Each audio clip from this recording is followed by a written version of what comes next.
It was supposed to be a simple will reading.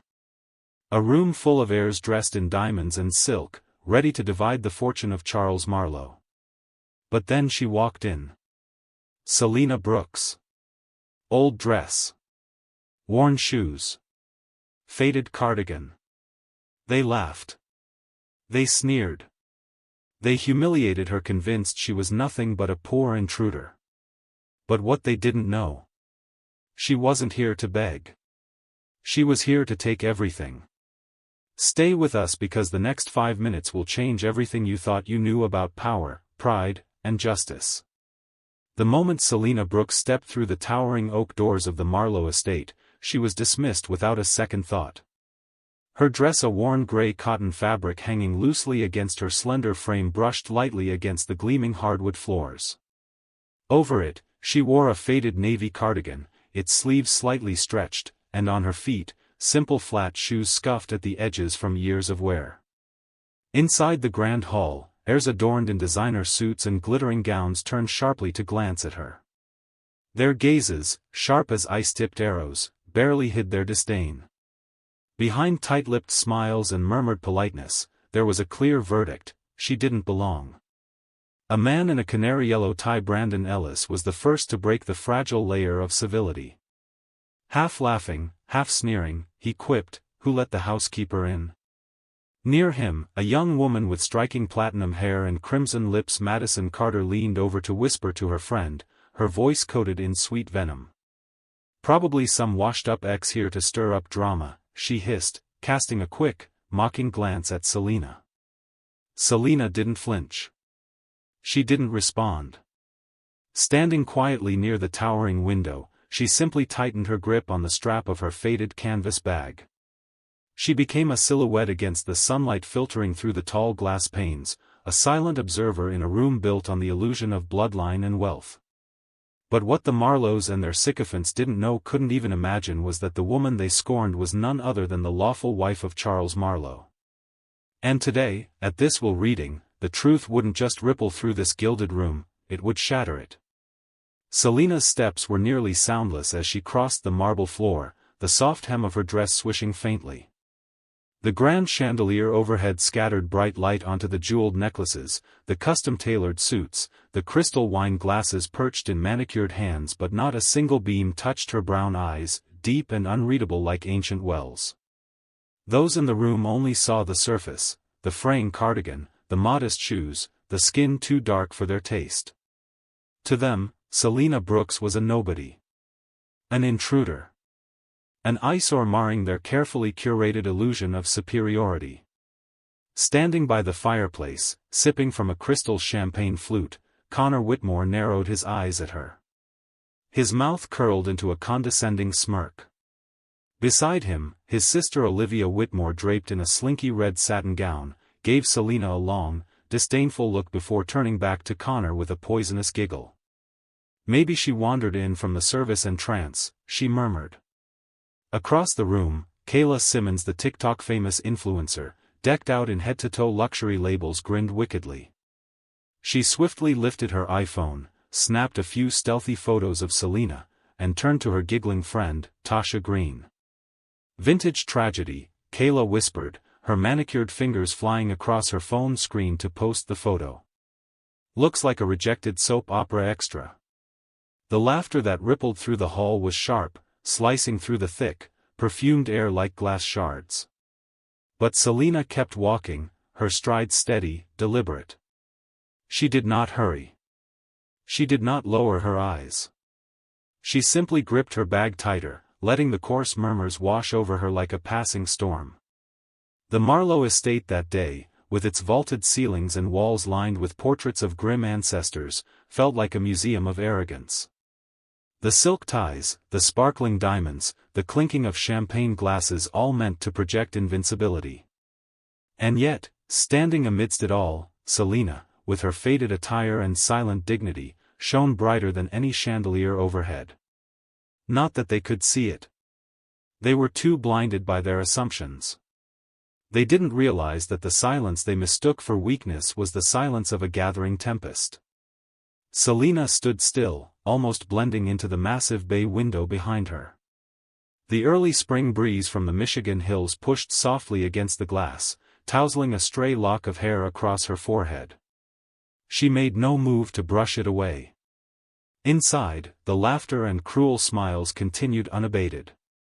Near the grand piano, Preston Ellis tipped his champagne glass toward Selina with mock solemnity.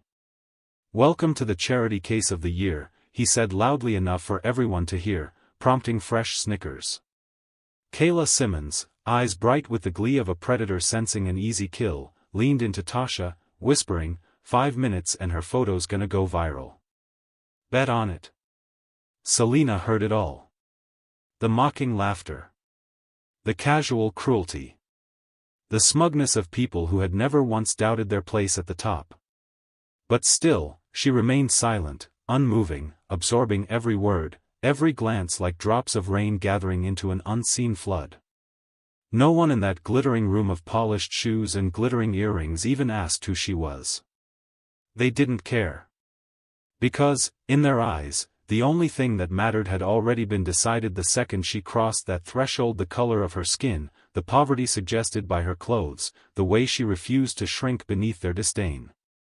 They had already judged her guilty of not being one of them. But as the light shifted through the grand hall and the clock chimed noon, none of them, not a single one, could foresee that the woman they mocked would soon own everything they worshipped. And not one of them would be spared from the reckoning that was coming. The laughter within the Marlowe estate grew sharper, more vicious, the way a school of sharks might circle wounded prey. Each mocking glance, each whisper dripping with disdain, added another cut to the silent storm gathering inside Selina Brooks. Connor Whitmore, still posted near the fireplace, clinked his champagne glass against Olivia's and smirked openly. "Wonder if she brought her lunch in that bag," he said, loud enough for the words to slice through the thick, perfumed air. Olivia laughed, her blood-red nails tapping rhythmically against her crystal flute. "Maybe she thought the buffet was open to the public." Selina heard every word. The worn strap of her canvas bag creaked slightly under the tightening grip of her slender fingers, but she made no move to defend herself. She didn't flinch. She didn't cast her gaze down in shame. Across the room, Kayla Simmons' phone screen glowed brightly, snapping more photos. Her fingers danced with practiced ease, posting a new photo to her 3 million follower TikTok account. "Lost housemaid crashes billionaires will reading," the caption read, accompanied by laughing emojis. In less than 60 seconds, the video had racked up hundreds of likes, cruel comments flooding in, "Maybe she's here for leftover catering." "Security needs to do better." "Charity case spotted in the wild." Selina remained motionless, a solitary tree against a growing hurricane of mockery. Meanwhile, Brandon Ellis, still buoyed by his earlier sneer, stepped further into the cruel performance. From a side table, he snatched a cloth napkin, flicked a Sharpie pen from his jacket pocket, and, with an exaggerated flourish, scribbled the words, "Charity Project," in thick, black ink. He sauntered over to Selina with a theatrical bow, pretending to tie his shoe. In one smooth, practiced move, he tucked the folded napkin into the frayed strap of her bag, right where the world could see it. The group around him, Olivia, Kayla, Tasha, Connor, erupted into laughter so sharp it cracked the suffocating air. Trevor Dawson, a third-tier cousin who had never earned anything in his life, clapped loudly. "Oh my God, this is better than reality TV," he crowed, pulling out his own phone to film the scene. Kayla nearly doubled over with laughter, tapping Olivia's arm as she giggled hysterically. "I'm posting this. It's gonna blow up in minutes." The light from the grand chandelier refracted across phone screens, flashing everywhere, capturing Selina like some grotesque exhibit. Every cruel smile, every whispered jab, every snicker was amplified by the tiny camera lenses pointed at her. Selina stood there, a calm center in the eye of a roaring storm. Tasha Green, emboldened by the mob's excitement, sauntered past Selina, pretending to drop her cocktail napkin. As she bent down to retrieve it, she whispered under her breath, dripping with pity and venom. "Poor thing, thought she'd hit the jackpot." Her words floated up like toxic smoke, swallowed by the tittering of the crowd. The laughter continued to spread like wildfire, rolling through the grand hall. From the cocktail bar, Trevor Dawson raised his glass and barked out to anyone who would listen. "Hey, somebody should toss her a few bucks, make it a real charity event." Another round of malicious giggles followed. Selina didn't move. The Marlowe Estate, with its 30-foot-high ceilings and imported Italian chandeliers, seemed to pulse with cruelty, each ornate detail a grotesque witness to the mob mentality unraveling. No one, not a single person, asked who Selina was. They didn't care. Her cardigan, her worn flats, her skin color had already decided everything for them, and none of them, not Brandon, not Kayla, not Connor, not Olivia, not Trevor, noticed the shift in the air. Outside, the Michigan breeze pressed harder against the windows, rattling the ancient glass panes like a warning. The temperature in the hall seemed to drop by several degrees, but those drunk on privilege and cruelty didn't feel it. They were too busy laughing. On TikTok, Kayla's video was already gaining momentum. Her caption, "Spotted, thrift store queen crashes the Marlowe legacy party." The comments section exploded. "Security needs to drag her out. OMG, why is she even breathing the same air as them? This is straight-up comedy gold." Selina remained silent, a figure carved from stone. Gerald Boone, one of the Marlowe family's longtime financial advisors, adjusted his pinstripe jacket and ambled over to stand in front of Selina. His voice, loud and theatrical, boomed through the hall. "When did Marlowe Estate start offering charity tours?" A cruel laugh rolled through the crowd, spreading like ripples across a pond. From the shadows, Patricia Boone, Gerald's wife, snickered behind her manicured hand, her emerald ring flashing in the chandelier's glow. Across the room, phones flashed relentlessly, recording every cruel second, every mocking word. And still, Selina said nothing. She didn't cry. She didn't flinch.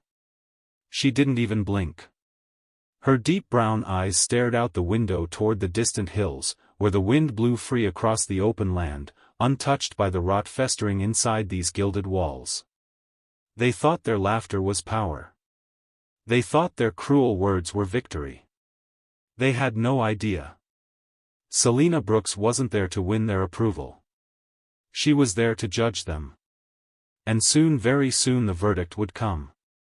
Selina Brooks stood as still as a statue at the edge of the grand hall, untouched by the cruel laughter that bounced off the polished marble floors and echoed through the towering ceilings of the Marlowe Estate.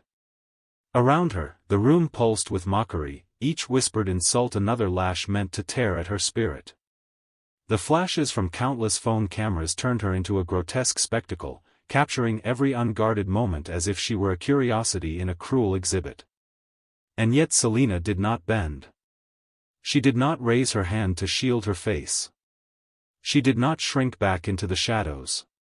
She stood, calm and unyielding, like an ancient oak tree refusing to break under the howling winds. To the glittering crowd draped in silk, dripping in diamonds, Selina's silence was a weakness. A confirmation of the inferiority they had assigned her the moment she crossed the threshold in her modest cotton dress and scuffed flats. They couldn't have been more wrong. Her silence wasn't weakness. It was strength. It was a storm gathering, invisible but inevitable. The ornate grandfather clock standing in the corner of the hall ticked away the seconds with a heavy, resonant sound, each tick like a war drum in the charged air. Outside, the Michigan wind howled louder, rattling the ancient stained-glass windows, but inside, the laughter and the venomous chatter only grew thicker. Kayla Simmons, standing near the cocktail table, glanced at her phone and squealed in delight. 10,000 views in under 15 minutes, she announced, clapping her hands together as if she'd just scored a victory in a vicious game. Tasha Green leaned in, giggling. "Maybe we should set up a donation link. Help her buy some real clothes." The words, the sneers, the collective malice wrapped themselves around Selina like a second skin, but still she did not react. Her deep brown eyes remained fixed ahead, not on the glittering chandeliers or the snide faces, but beyond them towards something none of them could see. Because Selina Brooks wasn't here to fight them with shouts. She wasn't here to defend her place. She had already won the moment she chose to endure their hatred without letting it stain her soul.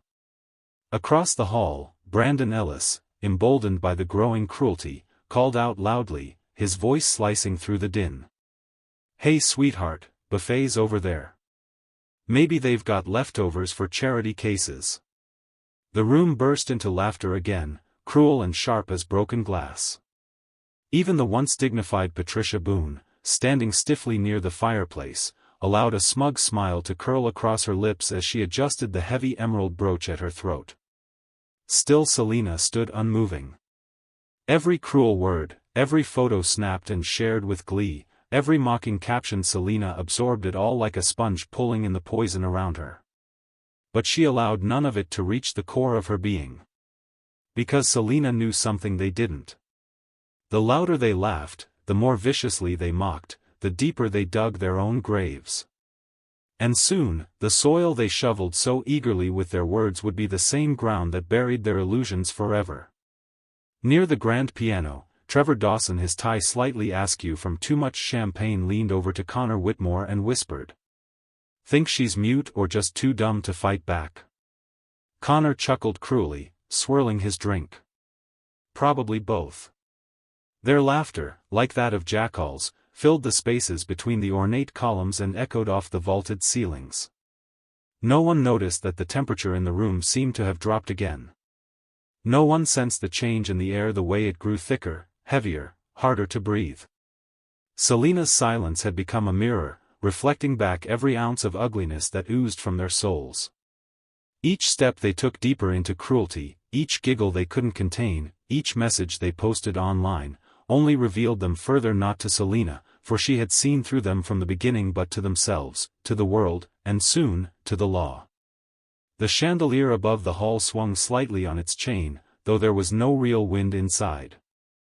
A low creaking sound issued from the ancient beams overhead, as if even the Marlowe mansion itself disapproved of what was unfolding within its walls.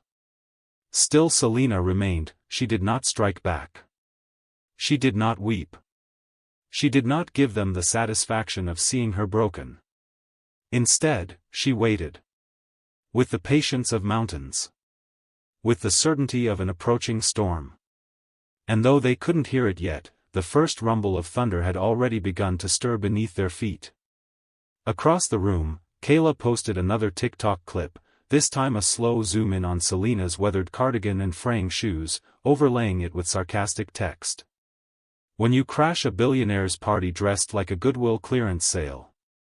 The video exploded instantly, thousands of comments pouring in from people who had never seen Selina Brooks but were quick to join the mob. Selina didn't need to look at the screen to know what was happening.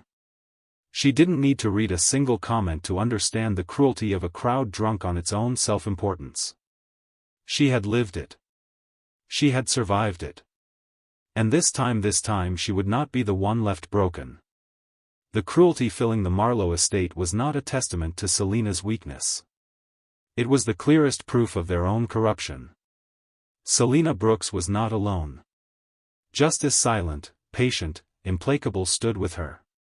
And soon, when the storm broke, when the truth finally crashed down like a tidal wave, there would be no shelter for those who had built their thrones out of hatred.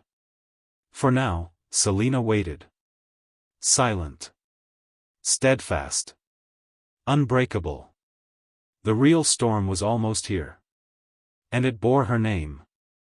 The temperature inside the Marlowe estate seemed to skyrocket, not from the April sun filtering through the tall windows, but from the growing fire of accusation crackling among the privileged crowd. The laughter had started to thin, replaced by an uneasy energy that buzzed in the air, sharp and volatile. Selina Brooks remained unmoved near the window, her figure framed by the soft Michigan hills rolling beyond the glass. She stood like a figure carved out of stone, enduring the storm brewing around her. And then the match was struck. A shrill voice pierced the room, slicing through the conversations and clinking champagne flutes. "My ring!" Olivia Whitmore shrieked, her manicured hand flying to her chest. "My diamond ring! It's gone!" Every head turned at once. The room stiffened. The laughter died mid-giggle, like a candle snuffed out by a sudden gust of wind. Connor Whitmore immediately stepped forward, his voice carrying the unmistakable scent of manufactured outrage. "Check everyone," he bellowed. "Someone's stolen Olivia's ring." Olivia, tears glistening in her heavily mascaraed eyes, swung around dramatically and pointed a trembling finger across the hall straight at Selina. "It's her," she cried. "She's the only stranger here. She probably slipped it while we weren't looking." A heavy, dreadful silence filled the room for a breathless second. Then the dam broke.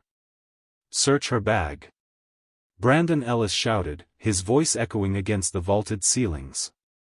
"She probably has it hidden," someone else chimed in from near the bar. "Thieves always play innocent." The words rolled across the room like a crashing wave. Accusations hurled from every corner, thick and fast, without evidence, without reason, just pure, blind hatred dressed up in faux righteousness. Selina's hand tightened slightly around the strap of her faded canvas bag.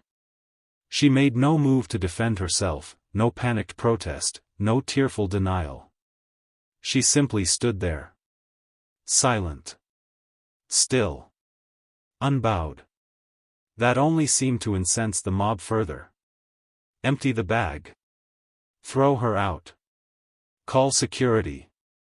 Arrest her. The cacophony grew, merging into a singular, ugly chant reverberating off the gold-leafed moldings and marble floors.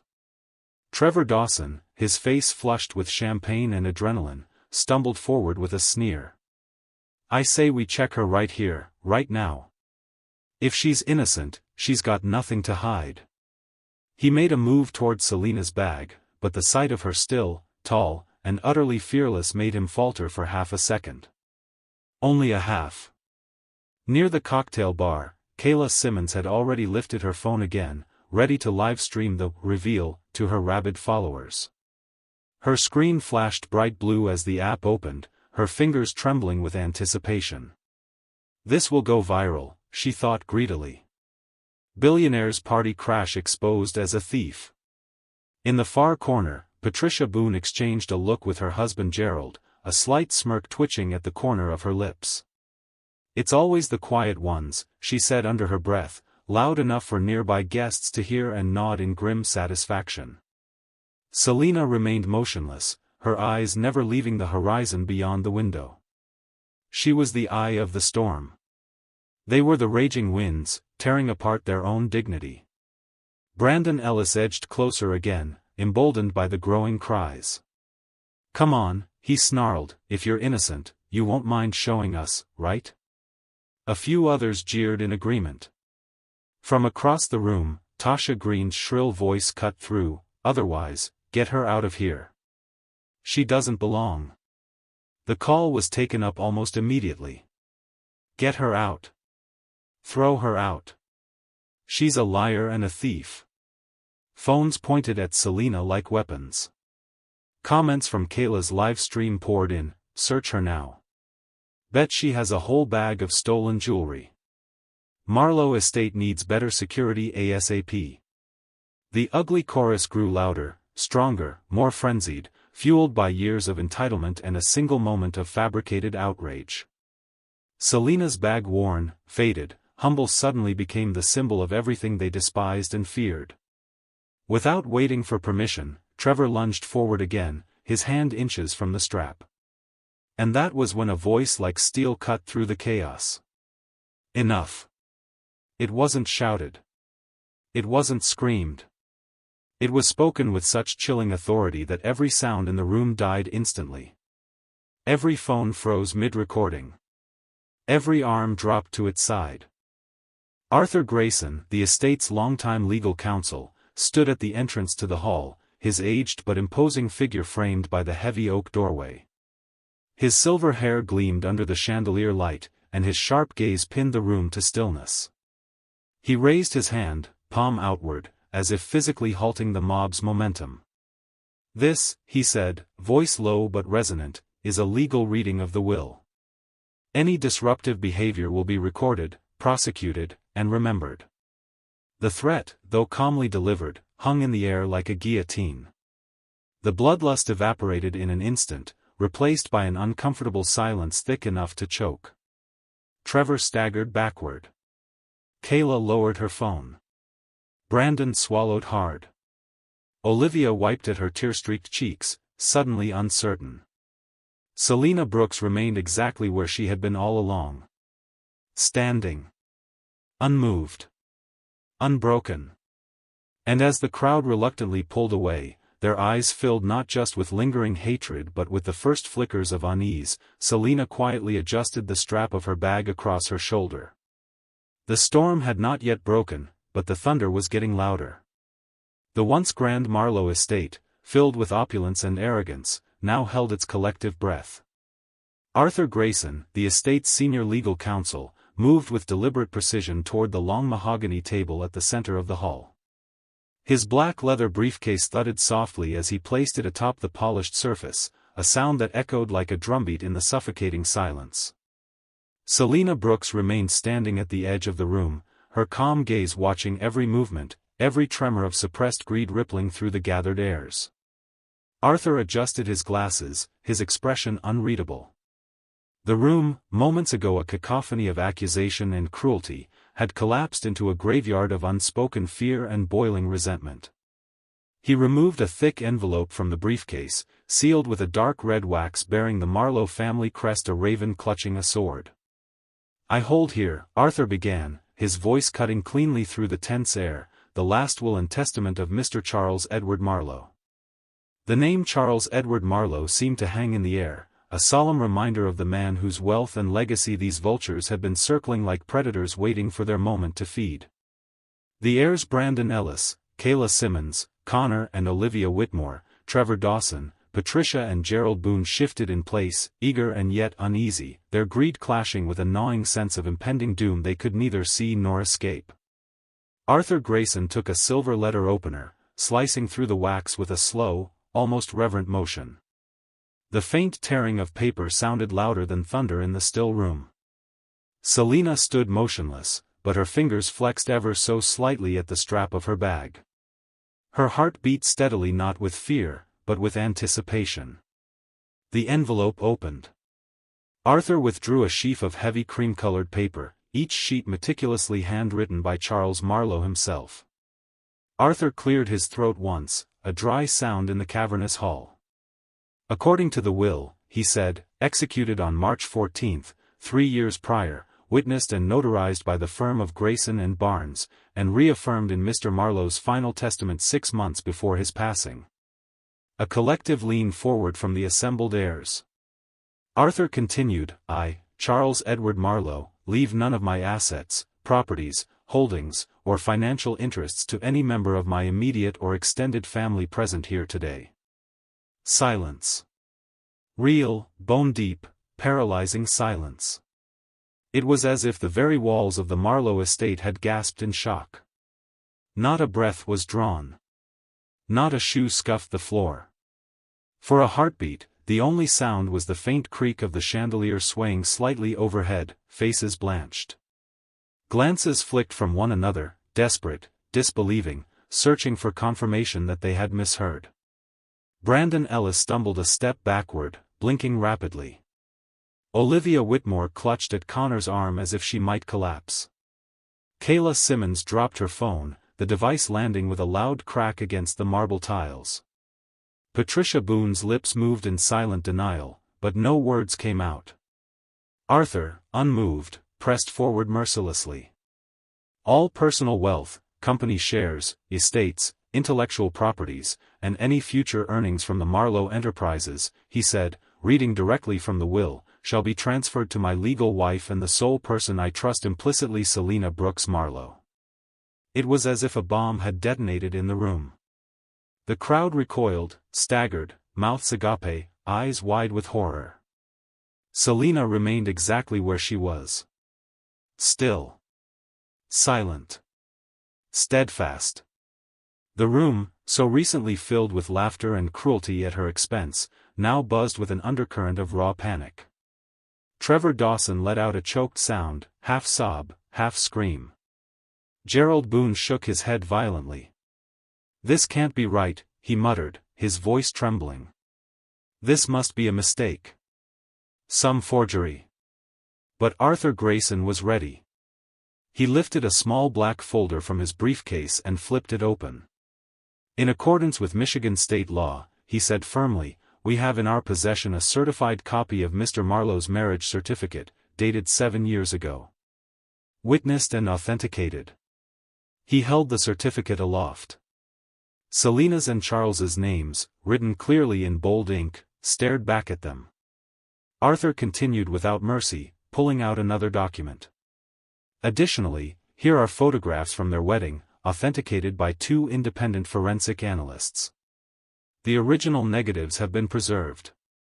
Images flickered across the large screen set up at the far end of the hall, photos of a simple, joyful ceremony at a small courthouse near Grand Rapids. Charles, in a modest gray suit. Selina, radiant in a simple white dress. No diamonds. No silk. Just truth. Kayla Simmons let out a strangled sob, fumbling to pick up her shattered phone. Arthur Grayson pressed forward again, relentless.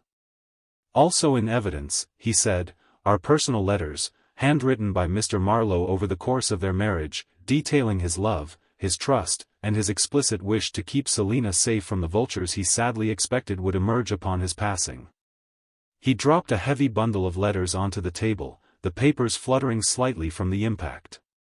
And then, the coup de grace. Arthur produced a USB drive from his pocket, inserted it into the estate's laptop, and queued up a short video. The massive screen crackled to life. There, larger than life, Charles Edward Marlowe himself appeared alive in spirit if not in body. In the recording, he looked straight into the camera with those sharp blue eyes that had once commanded boardrooms and shaped empires. "If you're hearing this," Charles said, his voice steady and clear, "it means I'm gone. And it also means the people in that room have revealed exactly who they truly are." A hush deeper than death fell over the room. Charles leaned closer to the camera. "My wife, Selina, stood by me when none of you did. She never cared for my money, only for me. Everything I have belongs to her." He paused. "And to those who dared mock her, scorn her, or hurt her, know this: you have inherited nothing but your own shame." The screen faded to black. Arthur Grayson turned back to the crowd, his voice like the toll of a funeral bell. "The will is final." And as the truth crashed down upon them, the golden world the heirs thought they owned crumbled into dust around them. Selina Brooks, silent and proud, stood amidst the wreckage, not a survivor.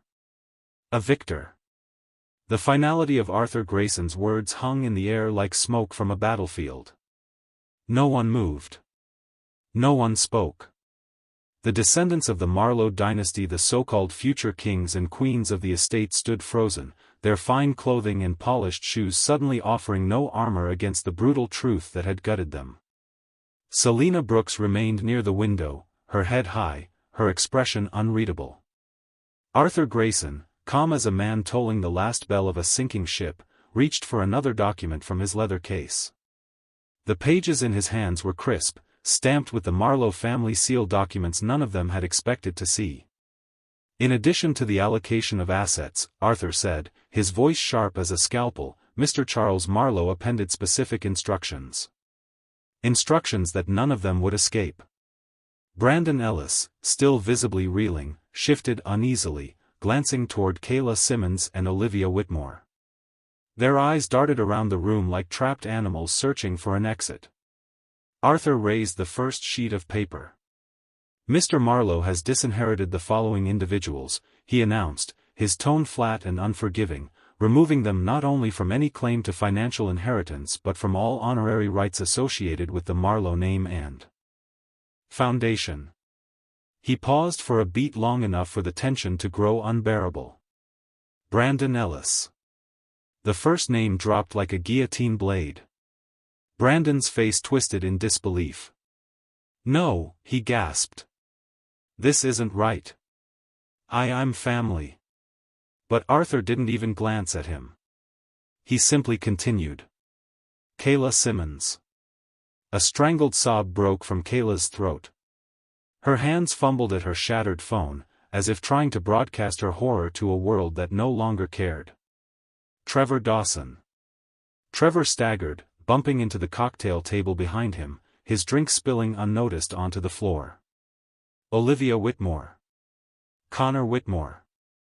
Olivia let out a high-pitched gasp, clutching Connor's arm as he stood stiff and pale as marble.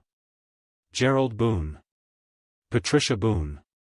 A muffled curse slipped from Gerald's lips. Patricia simply closed her eyes, as if willing herself to wake up from this nightmare. Arthur folded the paper carefully and placed it back into his briefcase.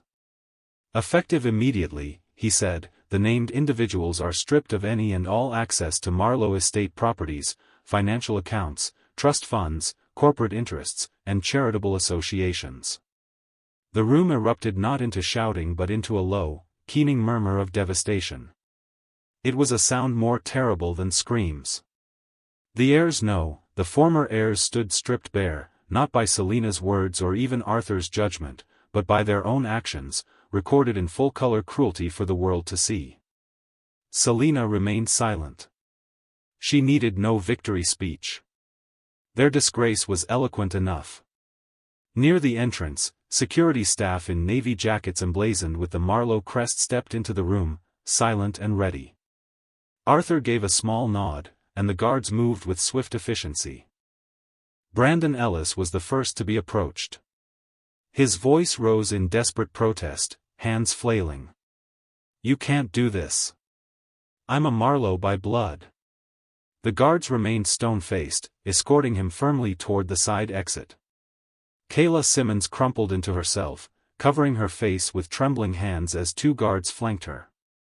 The cruel influencer, once so eager to mock and live-stream, now became the unwilling star of a different show, the collapse of her own world. Trevor Dawson tried to resist, jerking his arm away from a guard's grip. "This is insane. We're being robbed." But there was no sympathy in the room, only eyes turned away, some in contempt, others in cold satisfaction. Olivia and Connor Whitmore clung together like children as they were led out, the sharp clicks of Olivia's designer heels ringing hollowly against the marble floor. Gerald and Patricia Boone, once pillars of the family's social standing, were escorted last. Gerald's face was purple with rage, Patricia's deathly pale. Not a word passed between them. As each of them crossed the threshold out of the grand hall, it was as if an invisible gate slammed shut behind them, not just physically, but spiritually, severing them from the legacy they had once believed they were entitled to by blood and name alone. And Selina? Selina Brooks stood steady as ever, watching them go, one by one. Not with glee. Not with bitterness. But with a silent, terrible justice. Because every insult hurled, every sneer photographed, every mocking laugh once directed at her had now boomeranged back at its source. They had written their own downfall, and Selina had merely borne witness. As the last of them disappeared through the side doors, escorted out into the chill spring air beyond the estate, Arthur Grayson returned his attention to the few remaining figures in the hall. Figures who had not mocked. Who had not jeered. Who had, by their simple decency, passed a test they hadn't even known was being administered. But that revelation would come in time, for now, in the vastness of the Marlowe Estate's grand hall, only Selina remained standing among the chandeliers and the scattered remnants of shattered pride. The heirs were gone. The false smiles were gone. The storm had swept through. And Selina Brooks stood triumphant in the silence they left behind. The grand hall of the Marlowe Estate stood in near silence, the echoes of the departed heirs lingering like the faint smell of smoke after a fire. Selina Brooks remained in her place, tall, composed, her simple cotton dress fluttering slightly as a soft breeze slipped through the crack of an old window. Arthur Grayson adjusted his glasses, surveying the few remaining individuals in the room. Unlike the others, they had neither laughed nor jeered. They had watched with quiet eyes, compassion marking their faces when cruelty had poisoned the air. Arthur's voice, calm yet firm, filled the space. "Not everyone," he said, failed the test that Charles Marlowe set before you. A ripple of surprise crossed the small cluster still present. Some, Arthur continued, chose dignity over disdain. Kindness over cruelty. He lifted a small card from the table, reading aloud the names written in Charles's firm hand. Samantha Reed. Elijah Carter. Margaret Brooks. Each name floated through the hall like a benediction. Samantha Reed, the aging nurse who had served the Marlowe family for decades, stood near the fireplace, her hands clasped tightly, her cheeks wet with silent tears. She had been the only one to offer Selina a polite nod when she entered the estate that morning. Elijah Carter, the quiet, stoop-shouldered librarian who had managed the Marlowe family's vast collection of rare books, nodded humbly, his wire-rimmed glasses slipping slightly down his nose. When others had mocked, he had remained silent, his respect unshaken. Margaret Brooks, the young gardener who had once slipped a small, folded note of welcome into Selina's hand without a word, her muddy boots and earth-stained jeans a sharp contrast to the designer shoes clicking all around, stood in stunned disbelief. Arthur stepped forward. "Mr. Marlowe has ordered," he said, "that Samantha Reed, Elijah Carter, and Margaret Brooks be awarded honorary status within the Marlowe Foundation. Effective immediately, they are granted lifetime stipends, full healthcare benefits, housing on Marlowe grounds if desired, and seats on the board of trustees overseeing the Marlowe Charitable Trust." Samantha gasped, one wrinkled hand flying to her mouth. Elijah swayed slightly, gripping the back of a chair for support. Margaret blinked rapidly, as if unsure whether she was dreaming. But it was not a dream. It was justice, the kind not bought with gold or stolen through greed. It was a recognition of quiet goodness in a sea of cruelty. Selina Brooks moved for the first time since the storm had passed, stepping forward from her place by the window. The crystal chandelier overhead reflected the soft light onto her face, highlighting the calm strength in her deep brown eyes. She approached the trio slowly, her footsteps echoing on the polished floor like the toll of a slow, solemn bell. Without a word, she extended her hand. Samantha, weeping openly now, grasped Selina's hand first, pressing it tightly between her frail palms. Elijah bowed his head as he shook her hand, his voice breaking slightly as he whispered, "Thank you, for everything." Margaret, still stunned, simply hugged Selina fiercely, her small frame trembling. Selina embraced her back with a grace that made the entire grand hall seem smaller, warmer, more human. There was no crowd cheering, no flashing cameras documenting the moment. Just a profound silence, the kind that comes only after a storm has cleared, leaving behind a cleansed earth. Arthur Grayson smiled slightly, the first true smile he had shown all day. He spoke again, his voice rich with meaning. "Mr. Marlowe believed that true wealth is measured not by gold, but by loyalty, kindness, and courage when it is hardest to give." He turned to Selina, bowing his head slightly in respect. "And he knew," Arthur said quietly, "that Selina Brooks was the heart of everything he had built." Selina said nothing. She didn't need to. The quiet around her spoke louder than words. Outside the Marlowe estate, the soft golden light of late afternoon bathed the rolling hills in a warm glow. The breeze, cooler now, whispered through the ancient oaks that lined the estate's grounds. It was the beginning of something new. Not an empire built on bloodlines or arrogance, but a legacy of dignity, compassion, and resilience. Selina Brooks had not come seeking revenge. She had not come to tear down or destroy. She had come to reveal. To hold a mirror up to those who wore false crowns. And in doing so, she had saved the true spirit of the Marlowe name, not through wealth, not through blood, but through the simple, unbreakable power of character. Selina turned once more to the remaining trio, Samantha, Elijah, and Margaret, and smiled, a quiet, radiant smile that seemed to fill the entire vast hall. Together, they walked toward the grand doors of the Marlowe estate. Together, they would rebuild not palaces for the privileged, but bridges for the deserving. As Selina's hand touched the heavy brass handle, she glanced back once, just once, at the empty grand hall behind her.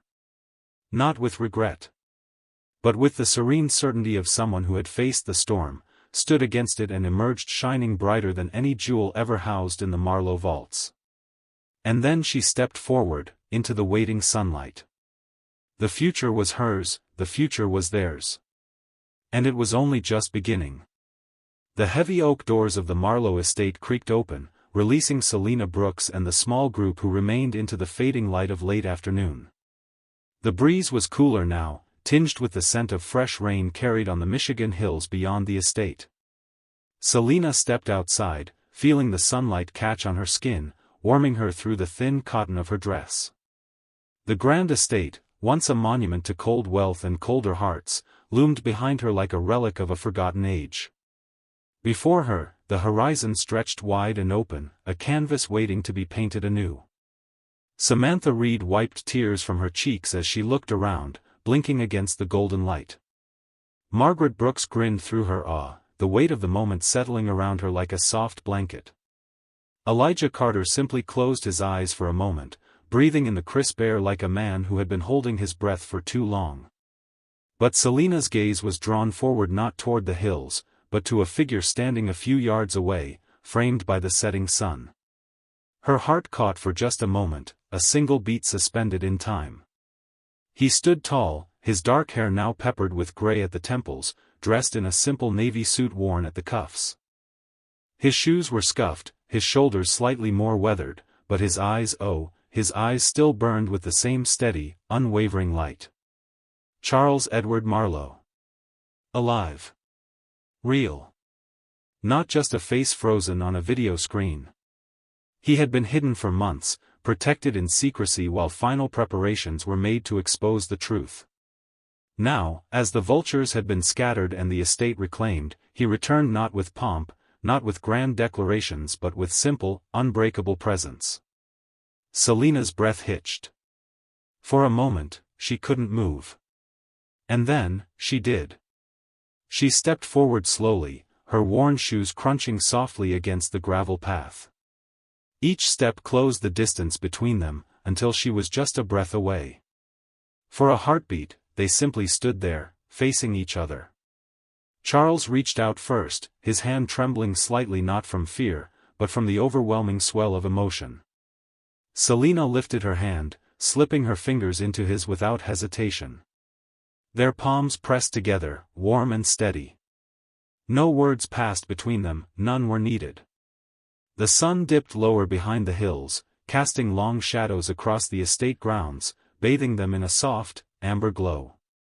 Around them, the world fell away, there were no laughing heirs, no snapping phones, no venomous whispers.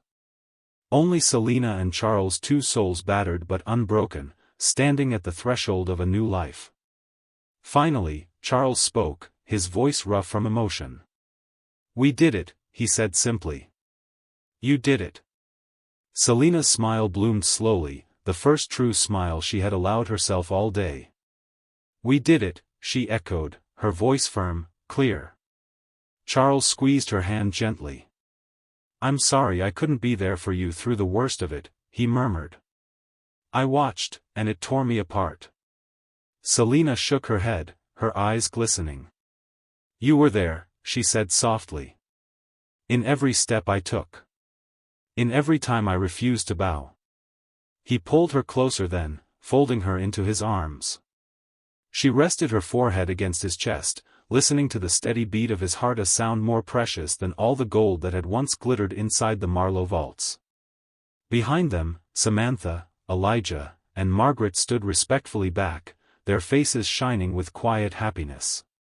Arthur Grayson, standing just inside the great doors, allowed himself a small smile, then turned away, giving the couple the moment they had fought so hard to reach. Selina lifted her head to meet Charles's gaze again. There was no crown needed, no declaration. Here, under the endless sky, among the whispering hills, they were sovereigns of something far greater than estates or fortunes. They were sovereigns of their own lives.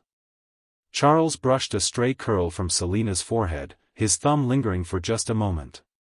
"Let's go home," he whispered. Selina nodded.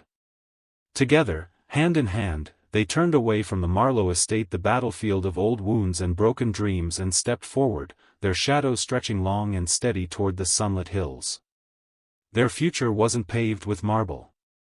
It wasn't gilded with diamonds. It was built on trust. On truth. On the unbreakable bond between two hearts that had refused to be shattered. As they walked away, the wind carried their laughter soft, free, full of life across the rolling Michigan countryside. And in that laughter, the final remnants of the old Marlowe dynasty crumbled into dust, swept away by a storm far purer, far stronger than any greed could withstand. The storm named Selina Brooks. And it had brought with it a new dawn. In a world where appearances often deceive and cruelty often masquerades as strength, Selina Brooks stood as an unshakable reminder that true power comes not from wealth, bloodline, or arrogance but from dignity, kindness, and resilience. When others chose to tear down, she chose to endure. When others laughed, she chose silence. When others sought to humiliate, she chose to rise. In the end, it wasn't the finest suits, the loudest voices, or the richest heirs who triumphed. It was the woman they had dismissed, standing tall with nothing but her truth. Selina Brooks didn't need revenge. She didn't need to shout. Her very existence, her quiet, unwavering strength was the ultimate victory. This story teaches us a powerful truth: your worth is never defined by the way others see you, but by the way you carry yourself when no one believes in you. In moments of cruelty and injustice, silence is not always submission. Sometimes, it is the calm before a storm of truth that no one can outrun. Stand firm. Stand tall. And trust that integrity, in the end, will always outshine arrogance. What would you have done if you were Selina? Would you have spoken out, or stood silently, waiting for justice to reveal itself? Share your thoughts in the comments. I'd love to hear your perspective. And if you believe in stories where dignity defeats cruelty, where truth dismantles arrogance, don't forget to like, share, and subscribe to Stories Disrespect for more powerful, inspiring tales like this one. Together, let's keep the spirit of justice alive.